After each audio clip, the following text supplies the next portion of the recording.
Progress. This just does. Yeah, it is. Okay, Will and I are going to be sitting up here. It's just two of us today, so we're using our mics here. I'd like to call the meeting of the Election Commission to order at 10:05 a.m. I apologize for the error on the agenda. The Election Commission by statute is comprised of Supervisor Hathaway, Treasurer Palmer, and myself, Clerk Flintoft. And I'll do roll call. Hathaway? Present. Palmer is absent. I am present, and we have quorum. Adoption of the agenda. Is there a motion to adopt or amend? I move that we adopt the agenda as proposed. Second. All in favor, say aye. Aye. Agenda adopted as proposed. Approval of the minutes. Possible action, approval of the minutes from our last meeting, which was January 24th when we approved the new precincts. I move that we approve the minutes of the January 24th meeting as proposed. Support. All in favor, say aye. Aye. Aye. All right, minutes adopted, 2-0. Public comment. This is a time for members of the public to speak for up to 5 minutes on any matter under the purview of the Election Commission. We have no I do want to acknowledge Deputy Clerk Mary Gillis is here, but we have no members of the public here in person. Turning to Zoom, please raise your hand. Kathleen Brandt. Kathleen? Hi, Kathleen Brandt, Scio Township. I would like to state as a taxpayer, I strongly object to having attorneys sit in these meetings, billing the township. I object to Supervisor Hathaway having attorneys at every meeting. It is a waste of our tax dollars. I object to having attorneys doing work that the township elected officials could be doing. That is a waste of our tax dollars. And my comments are pointed directly at Supervisor Hathaway. He seems to be abusing his position and wasting my tax dollars. Thank you. Thank you. Any other members of the public wishing to speak, please raise your Zoom hand. And Cody, I just want to ask, please speak up, Cody. Who asked you to be here and why are you here? With all due respect, I'm the clerk of this township.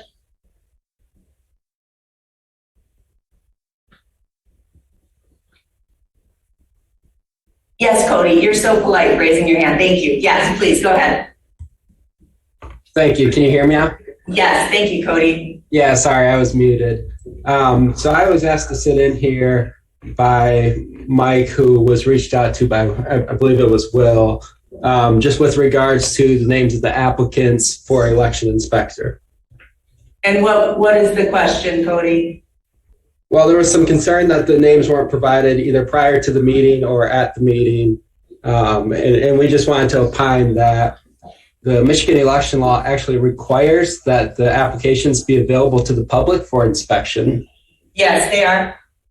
They are available? Yes, they are. Okay, well, that's why we were asked to sit in on, and that's why I'm here. Yeah, so they're available. The supervisor does not know election law. I told him the list would be here. It is here. He often gets confused and automatically reaches out to attorneys who are paid to talk to him. So thank you, Cody. Any other members of the public?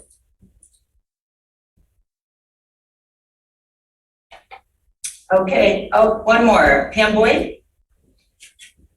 Thank you. Who is Cody? Could I get a last name?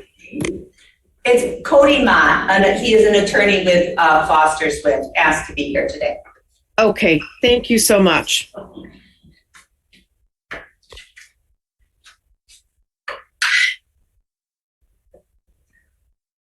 Okay, and with that, I will close public comment. I want to go on to unfinished business for discussion only to just give Will and everybody else an update on implementation of redistricting and the new precinct boundary lines.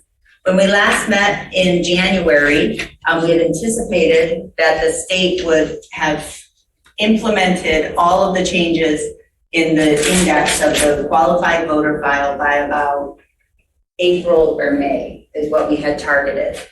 I do want to remind folks that in the packet, as a reminder, is our old precinct map marked up and our new precinct map that we adopted. And the board approved new polling places in January of 22 as well. The state worked to implement these updates to what are called the street indices statewide. So the qualified voter file exists statewide.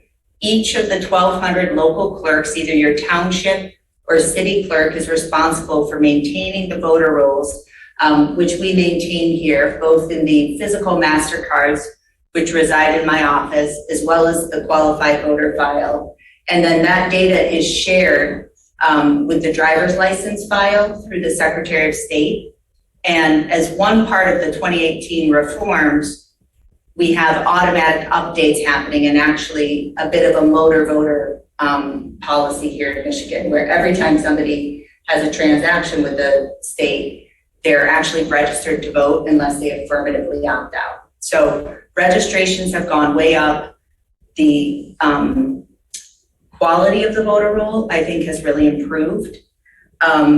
But it was a big lift for the state to implement the street indexes because Mary and I, mostly Mary, thank you, went through and had to update every single address for our 15,000 voters with the corresponding changes in House districts, county districts, this and that.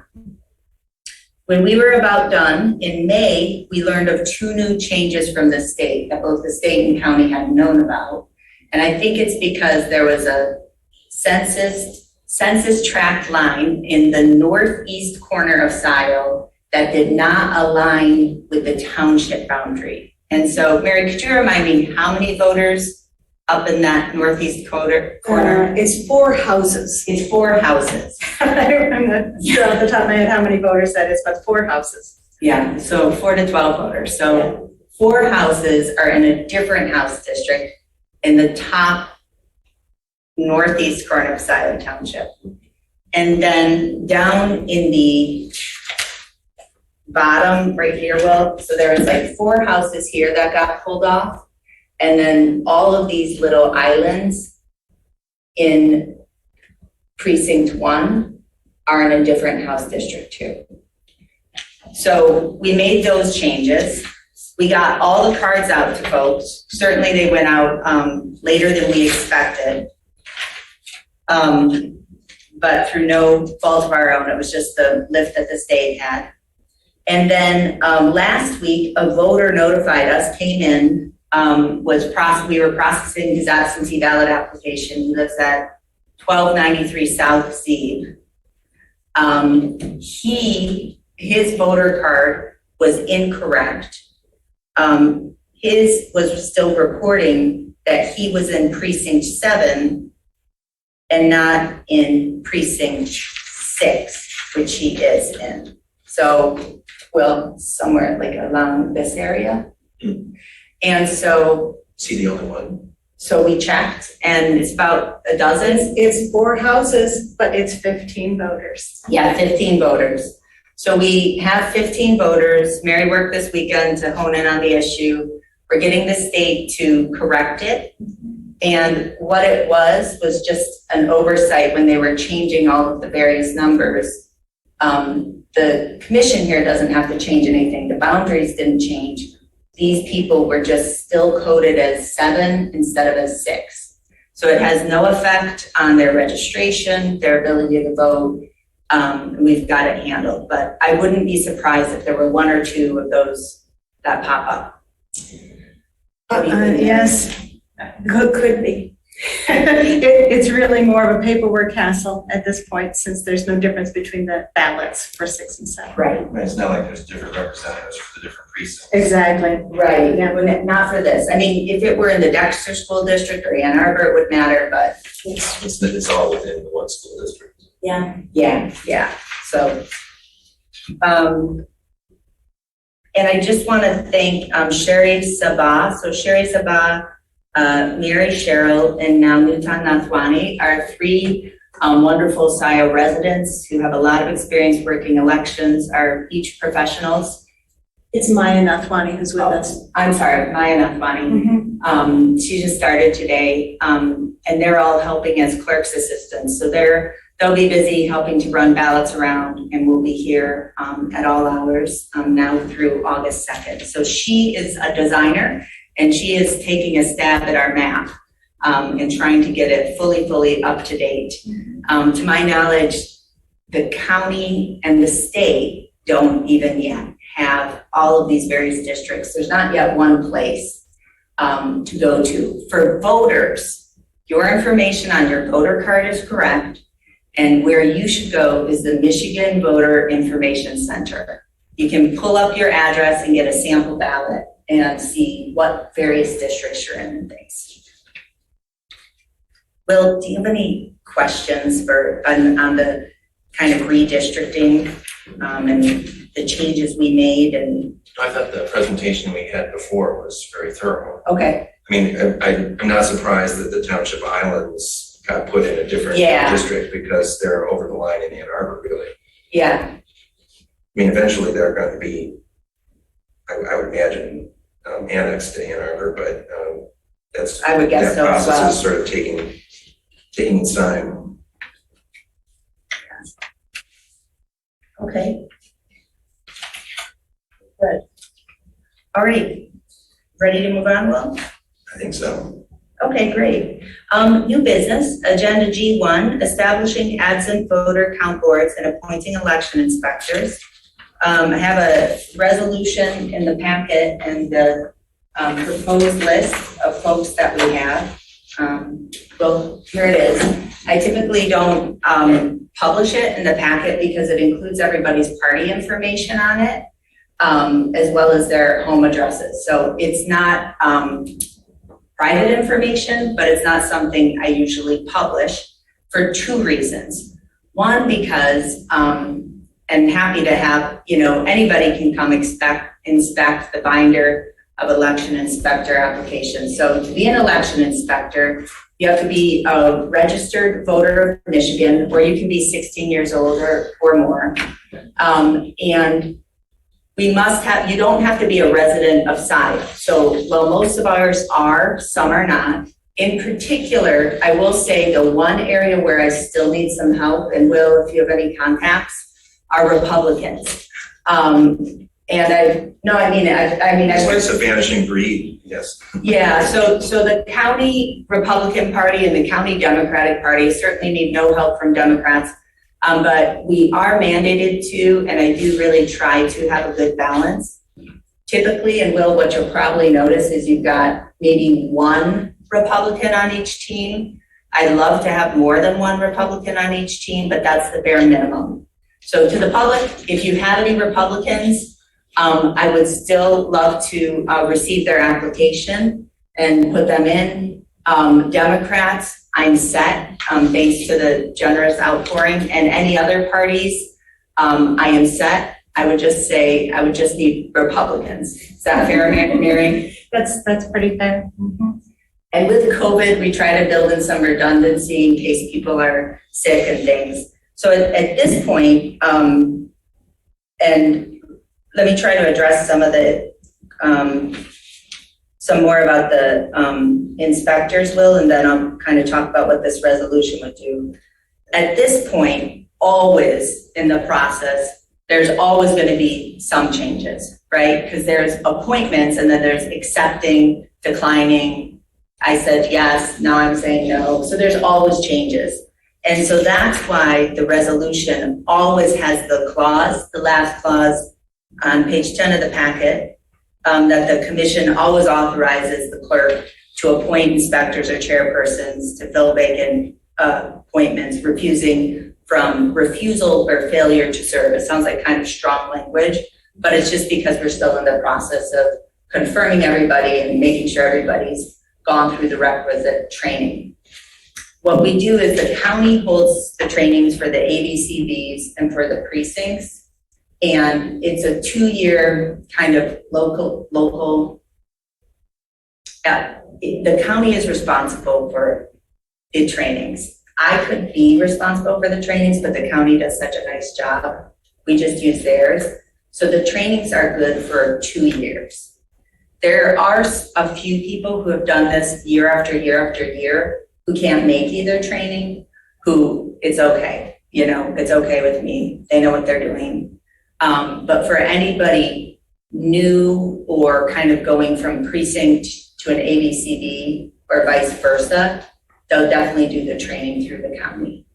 So we have records of all of our election inspector training as well, in case that gets audited. And then it's also our obligation, once we do the appointments, to send a copy of the appointed inspectors to each the Democratic Party and the Republican Party.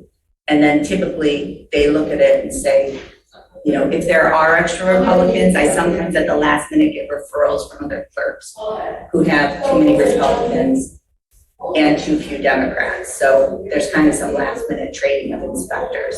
Does that make sense for balance? Well, you have to have Republicans and Democrats in each team, right? Correct. And we would strive to have equal numbers. Harry, do you mind shutting that door? We're required to have, you know, for anybody who's applied as an election inspector. So let me back up. In Michigan, we do not register with a political party. We're just registered voters. When you're an election inspector, you have to declare one of the major parties. You cannot say that you are nonpartisan and be an election inspector. You have to check Democrat, Republican, Libertarian, US taxpayers, working green, or what's the working one? I forget what the working one is, forgive me to any of you who identify as that. But you must check one of those boxes. And then there's a requirement that a Republican and a Democrat each do kind of the key functions during the day, like emptying the ballots, bringing everything back to the receiving board, signing off on stuff. So again, I want to just say to anybody, a Republican, I know, you know, some of the people on the line here have had family members jump in. If you know of any Republicans who'd be willing to serve in or out of Scio, I could still really use them for sure. So Will, would it be helpful to kind of talk about the 3 types of inspectors that we're appointing? I'm always interested to learn more, so sure. So what we're doing with this resolution is creating a receiving board and appointing receiving board inspectors. We're appointing election inspectors and the chairpersons. And then we're establishing and appointing absent voter counting boards, AVCBs. So we have 8 precincts, and so we have a team of inspectors for each of the 8. By law, you need only 3. We usually have about 6 to 8 people at each precinct. So we have 8 teams, each with a chairperson. We're also, through this resolution, and we've been doing this for each election, we're establishing 8 absent voter counting boards. So we actually have 16 teams, and that's part of what doubled our work in the last couple of years. If a jurisdiction does not choose to have absent voter counting boards, all of those absent voter ballots are counted in the precinct, which with the volume, we used to do it that way, even just, 4 years ago even. But with the volume that we have, with 70 and 80% of the ballots now being voted absentee, we have a board, and 8 of those teams will work. ABCD1 counts the ballots for Precinct 1, ABCD2 for Precinct 2, so on and so forth. So those 8 teams are actually sequestered during the day. They don't have their cell phones. There's no meddling, no communication throughout the day. And in Michigan, we begin opening, processing, and counting the absentee ballots at 7 a.m. on election day. We don't do anything with them. There's no pre-processing, so to speak. And we have a sequestered space here in Township Hall where we do that. I also want to remind people your absentee ballots, you can turn them in as late as 8 p.m. on election day. And so we are processing absentee ballots starting at 7 a.m. and we go past 8 p.m. to get all of those counted that came in by 8 p.m. So half of those inspectors, these ABCB people, are the people who are being appointed to each of those boards. And we've got really good teams from 2020 for that. What is the receiving board? Thank you. So the receiving board is something that's been required in Michigan for about the last 12 years.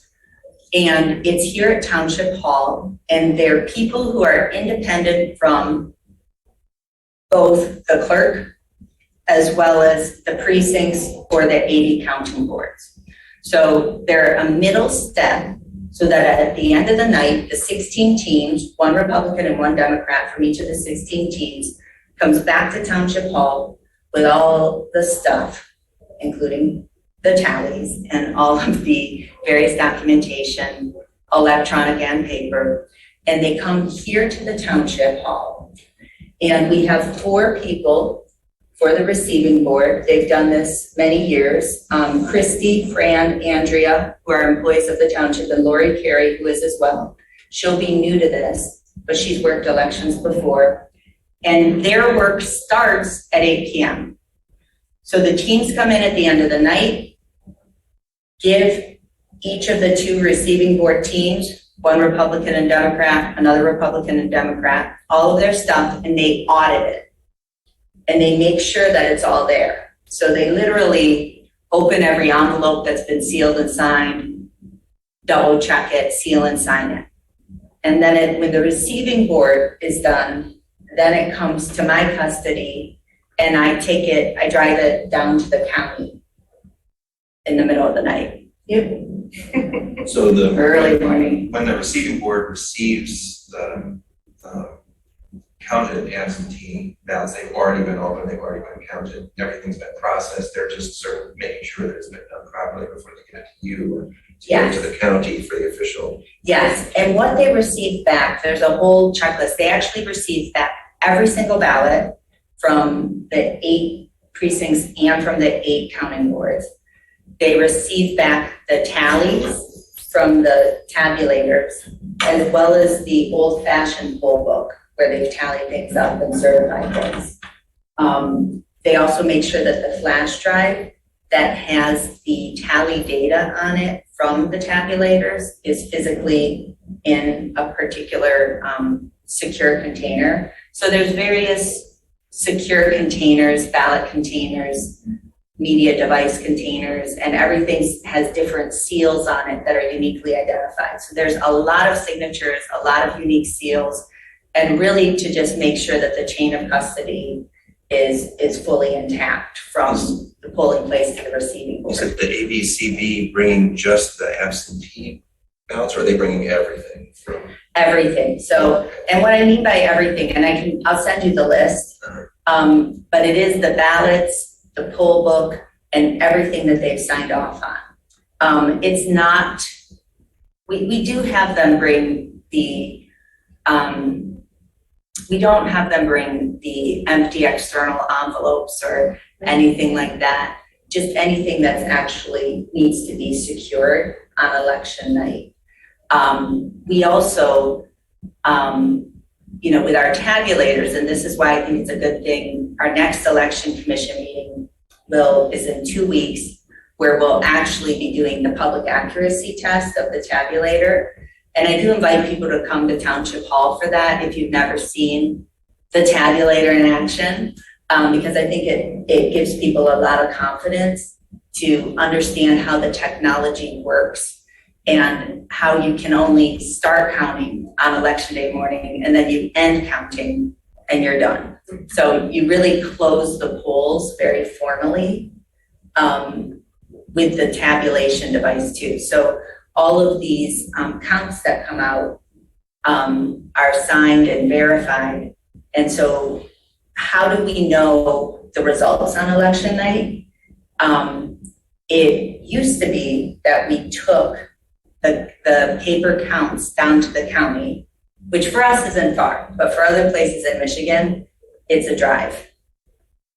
And then we got the new equipment that allowed us to modem the results at the end of the night. And that's why for the last 2 years, we've had pretty quick results. I don't know if you've noticed that they've been a little quicker.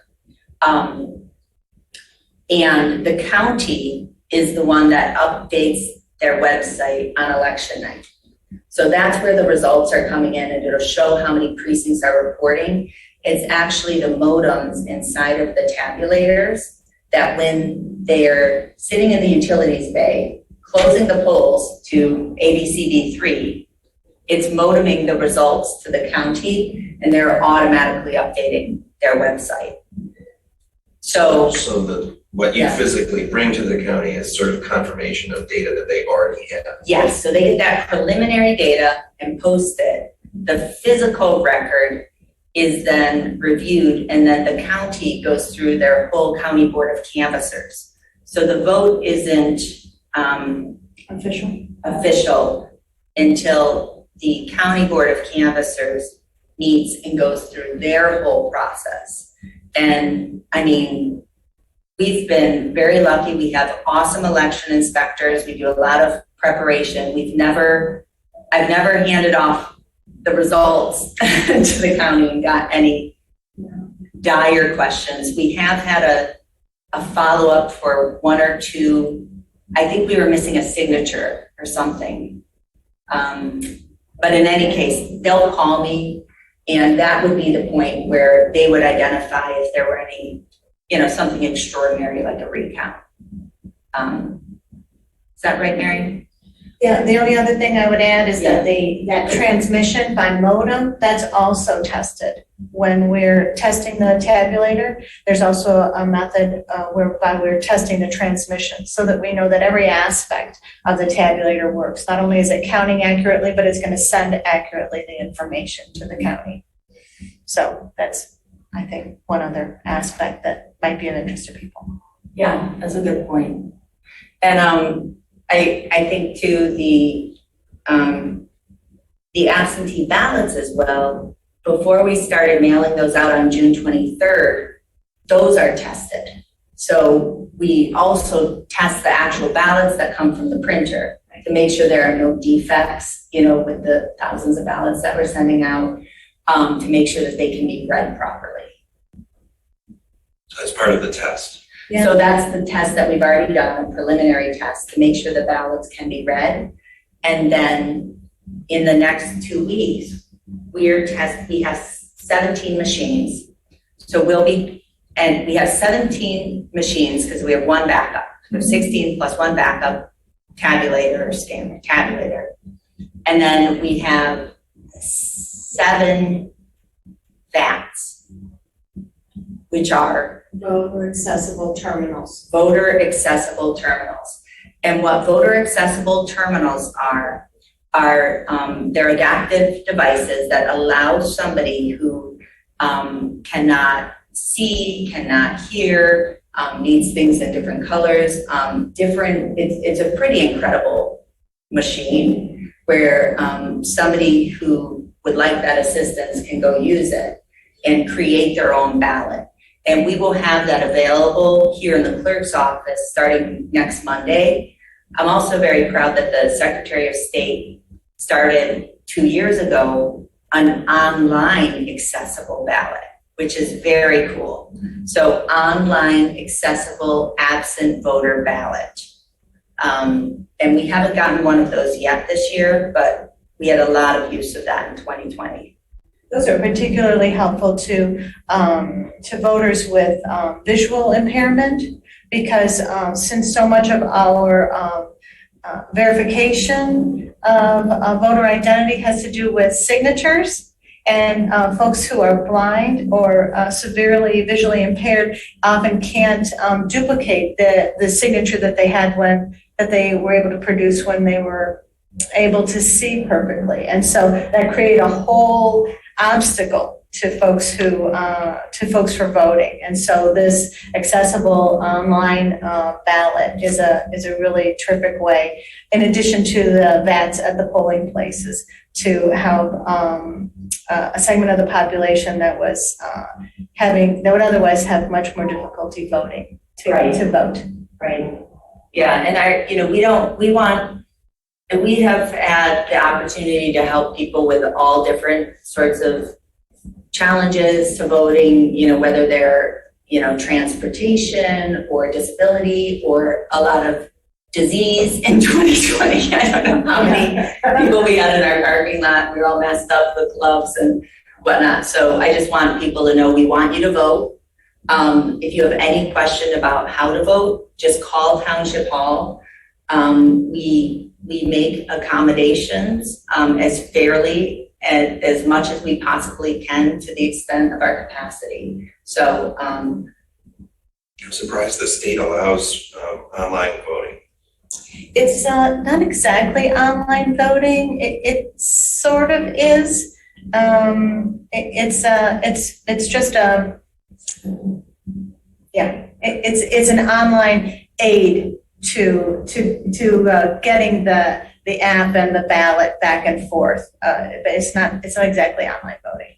but it is interesting. It's a kind of a step farther than what they do for our deployed military and overseas voters. So that they allow for anybody who's deployed military or Living overseas for any reason, or their family members, you may, there's an easier process and a different application we have for them so that they can receive a ballot emailed to them. So we actually create a PDF of a ballot and email it to them. They still have to print it and mail it back. But for people who have, need a lot of time to get it halfway around the world, say, it shortens that timeline so that they can get it in by 8 p.m. on election day. So again, this will be the same design as we did for 2020, which is 8 ABCDs. Yep. With smaller elections, we used to have 4. Before that, we had 2. I think we had 1. But having 8, and if the turnout, in terms of the turnout, and I guess I'll just, since we're kind of just giving an update, this is what in terms of absentee ballots, we've issued 2,710 and 243 have been returned. You can keep that, Will, if you want. This is a report. It's not pretty. We are, every, waking hour, somebody is here processing absentee ballots. We have 15,000 voters, 7,500 on the permanent absentee ballot list, which means we mailed out 7,580 applications. People may apply for an absentee ballot online through the Michigan Voter Information Center. They may come in here to Township Hall. They may email us, whatever works. A lot of voters right now are probably noticing, and we're getting a lot of phone calls from voters who say, hey, I already turned in my absentee voter application. What the heck? I'm getting another one in the mail, and it's got your name on it, Jessica. It says, Township Clerk in the return. Well, a lot of those are sent out by Get Out the Vote organizations. They're completely legit, but if you have in fact submitted your absentee voter application, you don't need to submit it again. You can always check, and this is really good too, Will, the status of your AV app and your ballot online. So a lot of people want to know, have you sent me my ballot? Did you receive my ballot? Like UPS tracking. Like that. So the Michigan Voter Information Center, you can see if your ballot's been received, and we're updating those every day. Yeah, and the Michigan Voter Information Center, their address, their web address is michigan.gov/vote/vote. So it's really easy to remember. You can check it all the time, if for yourself or for your friends. If you want to know what's going on with your app or your ballot, it'll let you know. But there's no, if a voter were to fill out a second application for an absentee. We would recognize it as a duplicate. Right, so it wouldn't be like they would Right. be penalized for asking No. twice. There's definitely no penalization. You can fill out 1 million apps, you will only ever get one ballot. Right. And signatures. I think knock on wood, I think the craze about signatures maybe is dying down a little bit. I'm sure there'll be other disinformation campaigns popping up, but I will say people have not been freaking out as much about their signatures. But if you ever have a question, come into Township Hall. I guarantee you what happens is when you send in your signature, we are comparing it against the signature on your voter record, both in the digital record as well as in the paper record. If we have any questions, we will call you. And just a helpful pro tip from overbearing parents, please do not sign your adult child's ballot. That is literally with spouses signing each other's. And parents, I'm telling you, parents do not sign another adult's ballot. It's against the law. I don't care if it's your child, but literally, I mean, Will, I think we've seen that 2 dozen times, maybe. But please don't. It's very serious and it's not helpful. But I hope it gives Scio residents comfort to know that, we haven't had any concerns about fraud or anybody trying to pull anything, and our elections are very It's different secure. than signing the application if you're delivering it for your That's a your good, family member. That's good. that's a good distinction. Well, you can't sign somebody else's application, but if you can deliver it for them, if you sign on the back of the application that you did it. Right, which I did for my adult voting daughter. Yes, which is totally fine. Absolutely, thank you. Yeah, the application is fine. And then with the ballots, the way that we can deliver the ballots is by US mail, or one of my deputy or one of my designated clerk's assistants may hand it to you. So we can't do something that seems helpful, like, Will said, hey, can you give me my ballot for Paula who's in the car, your wife who's in the car. I couldn't do that. I would say, actually, I'll need to walk to the car and Put it in her. and see her ID and put it in her hand. So we appreciate everybody's understanding about those protocols. And in terms of turnout, I really don't know. We really don't have a good sense. Of course, we had the record-breaking year of November 2020 with 79% turnout. What's interesting about this primary in August is this is the first gubernatorial state primary that we've had since the November 2018 constitutional reform that allows for no reason absentee voting and same-day registration. And with the benefit, a positive outcome of COVID is that people really embraced absentee voting, which does incredible things for turnout. So I don't know where we'll be. If I had to make a wild guess, I would not put money on this, but if I had to make a guess, we'd be around 60% turnout maybe, 8,000 voters. yeah, about 8,000 voters, I'd say. And people, if they're going to register to vote on the day, on election day, would they do that at the polling place? Good question. If people want to register through any method, you can register online, paper, mail, in person through July 19th at 8 p.m. Then, from July 20th through 8 p.m. on election day, you must come here to Scio Township Hall to register to vote. So it's only in-person registration in those final 14 days. And we do ask for some additional verification of residency.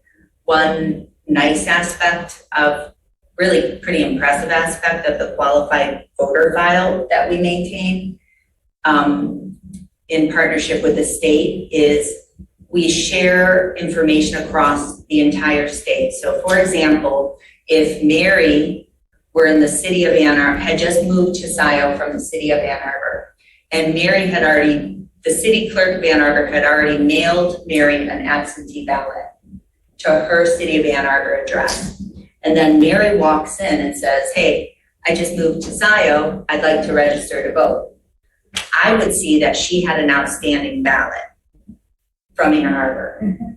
And I would be able to cancel that ballot effectively so that it could not be counted in the city of Ann Arbor, and a notification would go to that clerk.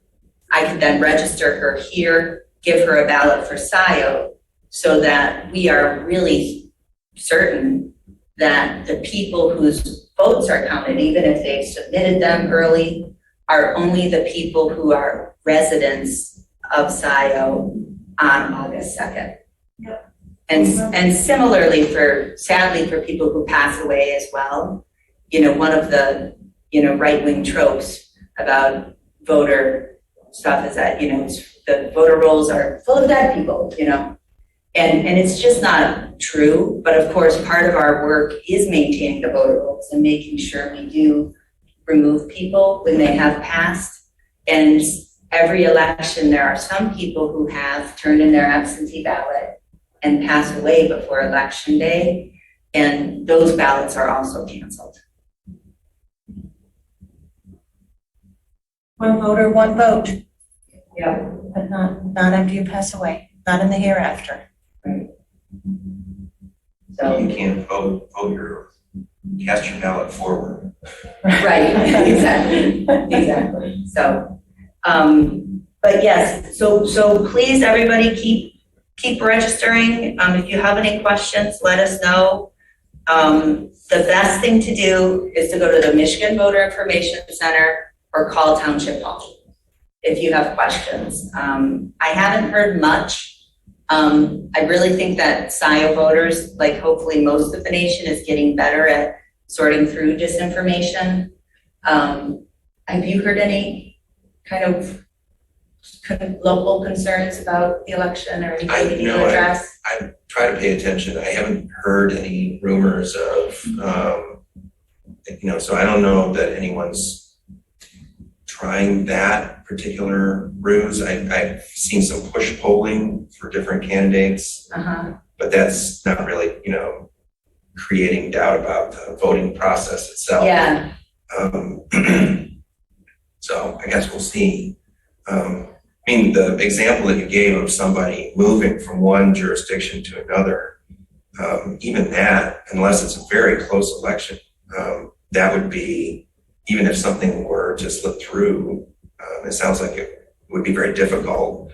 It would be unlikely that it would affect the outcome of an election. Those kinds of examples, I think that's what you're alluding to is, when people, sort of talk up those kinds of examples of, quote, fraud, they're so few and far between, but they also don't have an impact on the outcome of the election. They have an impact on people's perception of the voting process, perhaps, but not really on the Right. outcome of election. Right, and it's hard to get that message across when people have become so amped up. I did have one Scio resident raise a concern about ballot harvesting or ballot harvesting, or there's even a worse, more loaded term, ballot, I forget what it is. But, excuse me, I can't remember, but ballot harvesting and ballot collecting, some states allow certain designated organizations to gather up voted ballots and bring them to the clerk's office. And Michigan does not allow that. You can mail your ballot in, you can drop it off here, or you can have somebody else drop it off for you if you fill out the little form on the outside of the envelope. So that's not a concern here. That's not happening, and it won't be happening. So we were kind of giving an update on August as well. As I said, the next steps are people, please keep registering to vote through July 19th at 8 p.m. Through July 18th through any method, and starting July 19th in person only here at Township Hall.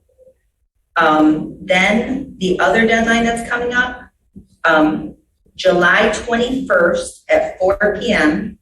If there are any candidates without political party affiliation seeking a partisan office, such as township trustee, they may file a qualifying petition and affidavit for the November election by 4 p.m. July 21st. That's only if there's a nonpartisan person wanting to run for the partisan trustee seat. Unlikely, but available to somebody.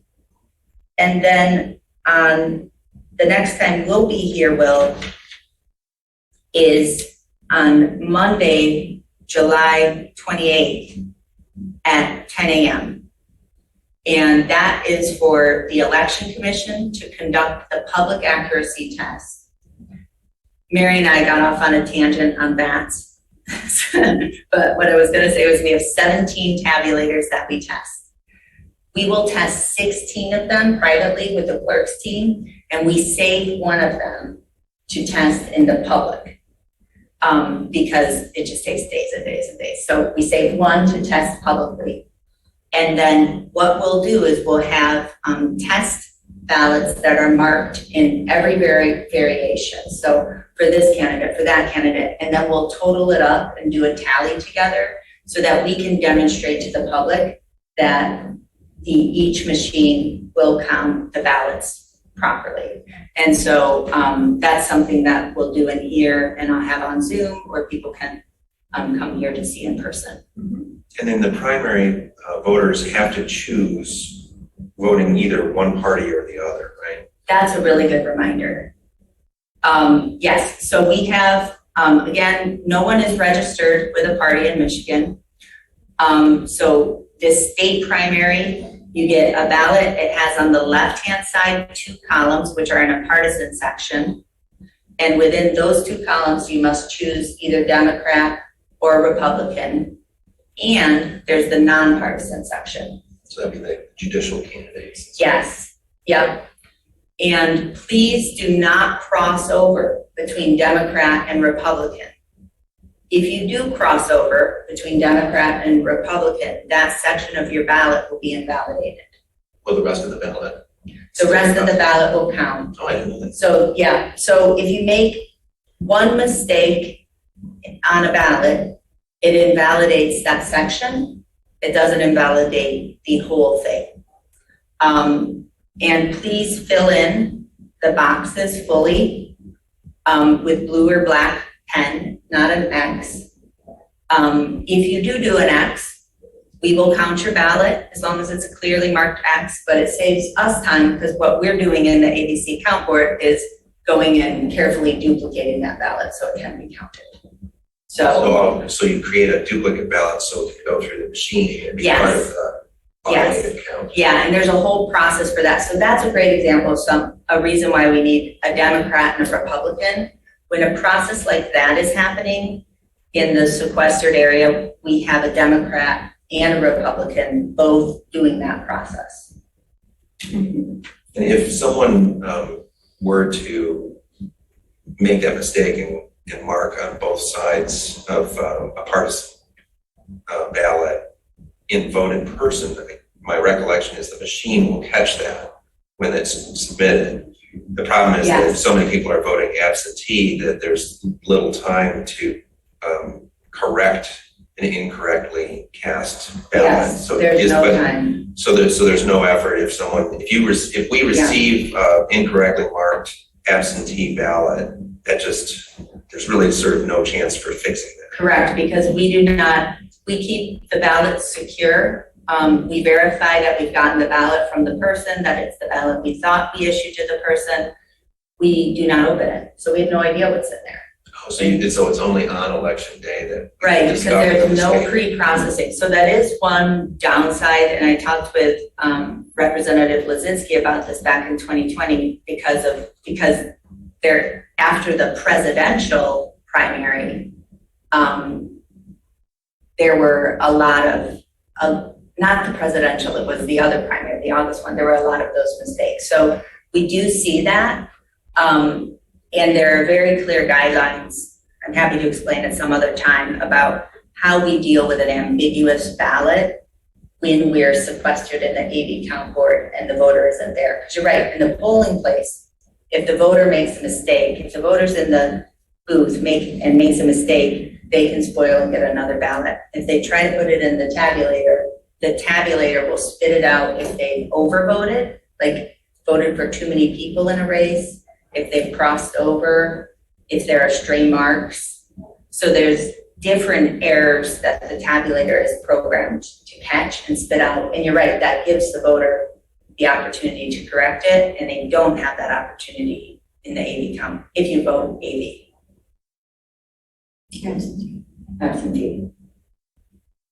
Mary's always reminding me to use words that other people know. So thank you, Mary. Those acronyms just roll off our tongues after a while, but ABCB is not necessarily one that's in the common lexicon. It's not a thing. Yeah.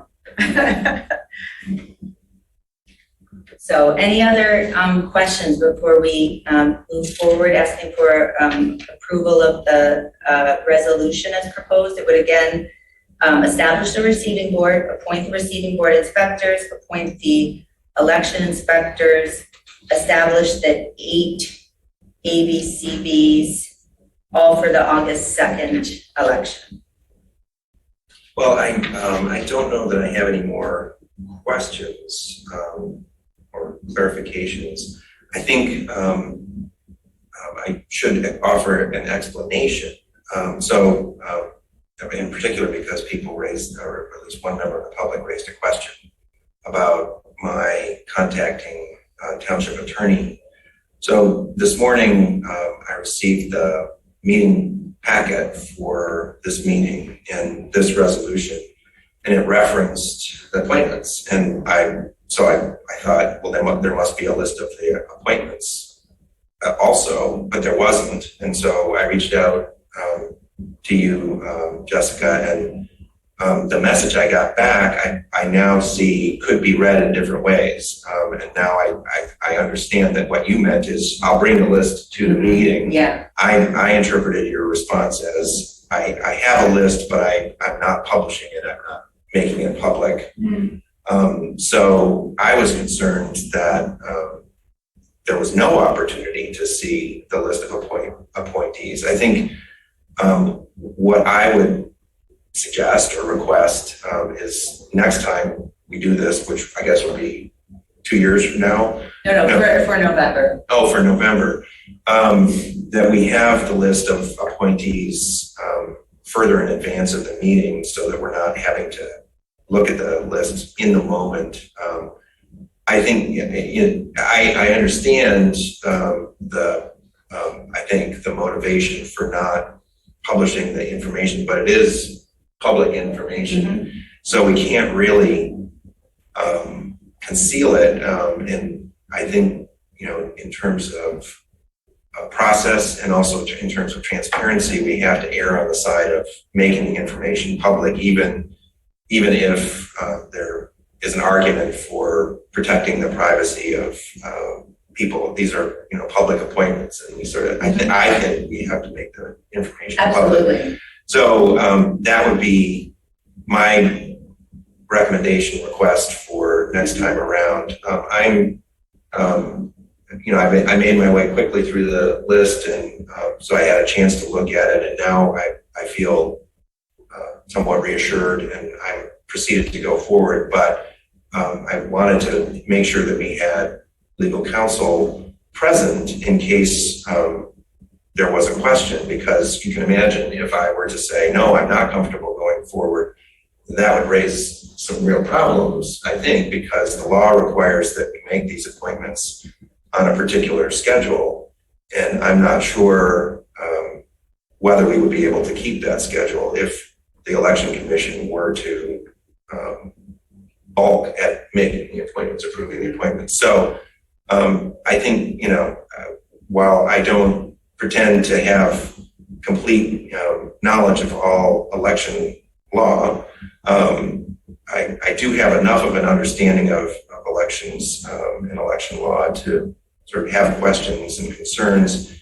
and to know when I need to sort of draw on expertise from elsewhere to answer those questions that I don't have the answers to.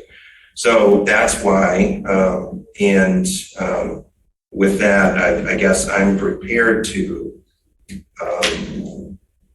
support the resolution if you want to go ahead and make it. Okay. And with Donna's absence, and Sure. we would be in kind of a jam if I weren't. Okay, so I'll propose a resolution and you'll support? Yes. Is that how you want to do it? Okay, either way is fine. Okay, Hathaway? I'm doing a roll call. Oh, no. Excuse me, roll call vote. Hathaway? Yes. Flintoff, yes. Palmer is absent. Resolution passes 2-0. And thank you, Cody, for I assume you're still out there. Thank you for being available in case we did have questions. And I do publish this. The lists are published in different ways. Once they go to the parties, I don't like to have our inspectors contacted directly by the parties when not needed. So the list goes to the two political They go parties. to the two political parties, and then After this. Yeah, and then in intense seasons, they start contacting election inspectors, and frankly, with all of the stuff that's going on, empowering challengers and others, I certainly, while it's public, I certainly don't distribute the names too far in advance, because everybody's gotten, more worried about, serving. I assume that's part of the county's training now, is training election inspectors how to deal with contacts from external. Yeah, it is, and I just want to thank people. I mean, it's a real service that they serve as election inspectors, and I am, certainly protective of our election inspectors, so. Okay. Anything else you want to talk about, Will? Other new business? Just, yeah, anything else? And before, we'll meet again in 2 weeks for the public accuracy test. And we'll be going through that together. I don't expect we'll have anything else on the agenda, but if we need to, we have one more meeting. No, I guess I would just add my thanks to all of the folks who are stepping forward and willing to serve during the election and help us carry out the process. It really is an invaluable service, and I did this years ago when I was younger. I served as an election inspector, and so I know especially if you're sitting at a polling place, that it can be kind of tedious sometimes, but it's really a valuable service. And I am worried about, not so much, I guess, in Scio Township, but in other parts of the country, that it's becoming a very challenging calling to serve as an election official. So I appreciate that people are willing to do it here, and I really appreciate people who are willing to step forward and do it elsewhere where it may be a little scarier. Yeah, and there's, certainly new challenges in Scio too, that we've had across, and I just, people stepping up in the midst of a pandemic, with, more threats of weapons being at polling places, more threats of election officials everywhere. Just really, really do appreciate it. I will say we do a lot of training on poll watchers and challengers and others.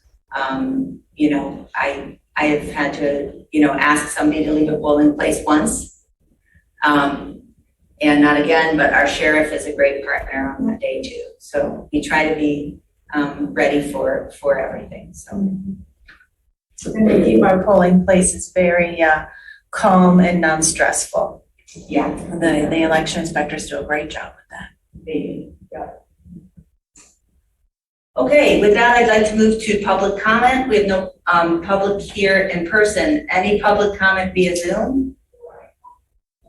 I see one hand, Kathleen Brandt. Kathleen?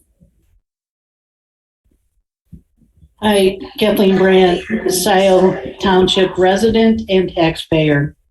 I would like to address Mr. Hathaway's specious argument for why he needed to contact first Mike Homier, which is causing taxpayer dollars, and then to direct another attorney to spend more than an hour on this meeting.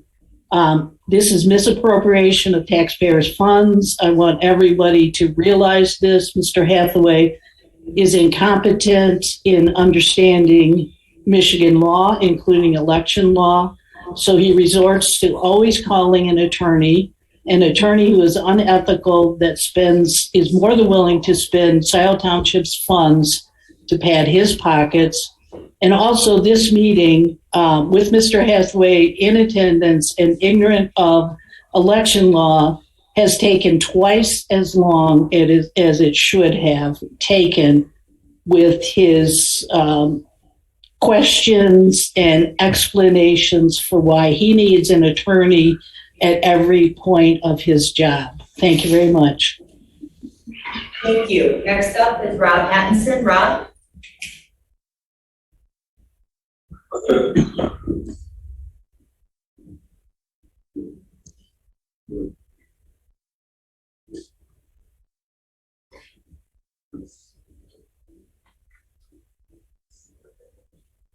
Yes, we will have to do that. That meeting has not been scheduled.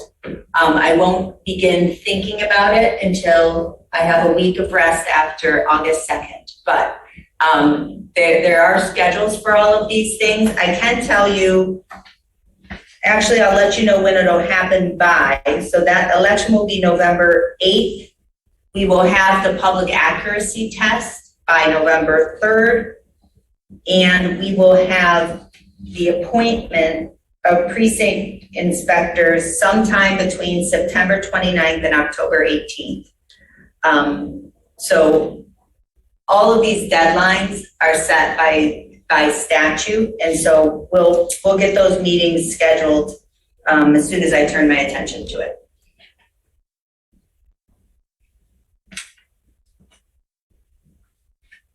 Okay, and with that, public comment is closed. Is there a motion to adjourn? I will so move. Support? All in favor? Aye. All right, meeting adjourned. Thank you very much, Will. Thank you, everybody. You need this back. Bye. Yes, please. This. Yeah, can I have this one back? Yeah. Ready. Oh, you can have that if you want it. It's not really. Recording stopped. we're thinking it's gonna be more like that, is what we're all. That's sort of And our your, county- so our you're county- like taking bets on. have There should be like a raffle. We don't, I know. We always say that. We always say we're gonna take bets on turnout and that we're all gonna have a